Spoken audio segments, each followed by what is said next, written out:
Yo, what's up guys? Sino kaya ang unang tatamaan nitong House Bill number 11-17-8 kung sakasakali pong maisag batas na po ito? Ito po kasi mga kababayan, politiko. Okay?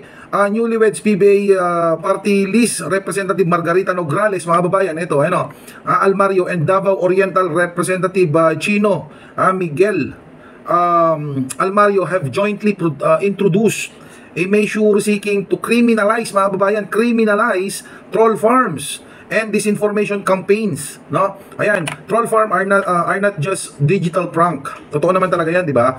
They are systematic tools designed to deceive voters and distort democracy, mga kababayan. This bill is our commitment to ensuring that the voice of the Filipino peoples remain genuine and untinted by lies. Alam naman po natin, mga kababayan, napakarami po ngayon ang mga troll. Okay? Napakarami ngayon yung mga nagpapakalat ng mga maling information, like for example Jason, sa mga kababayan. Huwag po nating kakalimutan yung sinasabi nitong si Jason sa kanyang Facebook account na nagkaroon daw po ng code blue. Okay, code blue daw po sa Malacanang, San Miguel, o saan po ba yun, di ba? Sa Malacanang, si PBBM.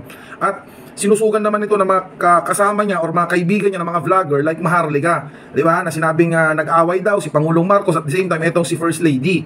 Ang daming mga lies, ang daming mga panlilinlang, mga kababayan, di ba, na ginagawa. Like for example, yung pulveronic video, okay?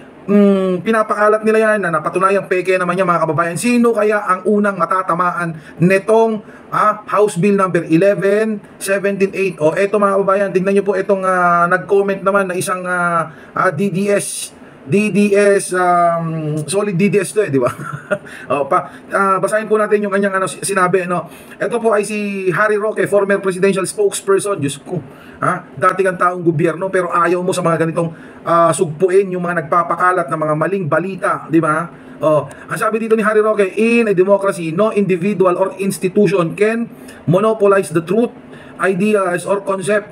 I am a firm believer in free marketplace of ideas, including the posts we read online. Having said this, I consider the House Bill number 11-17-8 filed by Representative Margarita Nograles Almario and Representative Chino Miguel Almario a brazen and dangerous attempt to control the political narrative, harassment opposition, and silence dissenting voices ahead of 2025 election. Naku naman, porket tinatamaan kayo ngayon, tinatamaan yung DDS ngayon, kasi mga kababayan, hindi po natin may pagkakaila ngayon na karamihan ang nagpapakalat ngayon ng mga maling informasyon, paninira sa gobyerno, ay galing sa kampo ninyo, DDS, di ba? O porket tinatamaan kayo ngayon, yung House Bill na yan, ayaw ninyo, di ba? And mga kababayan, deserve naman natin ang malaman ng katotohanan, di ba? O sa tingin nyo po ba, kayo po ba ay matutuwa tuwing makakarinig kayo ng hindi maganda or fake news? O kamakailan lang po, may content po tayo patungkol po dyan, mga kababayan, na sabi nung isang post sa Facebook, kaya daw hindi nakikita itong si Congressman Sandro Marcos kasi na-rehab daw po, na overdose daw. O di ba? Puro mali, puro fake news. Tama lang 'yan para sa akin yung House Bill number 11-17-8. Tama lang 'yan.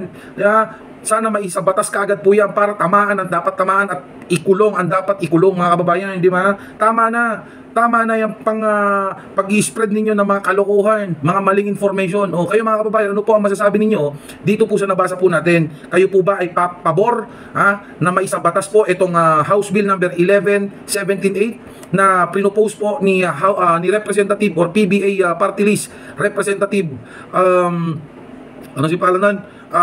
Margarita Nograles Almario at nitong si Representative Chino Miguel Almario, mga kababayan. Ano po masasabi ninyo? Payag or hindi? Comment down below and please follow, like, and share for more. Peace out.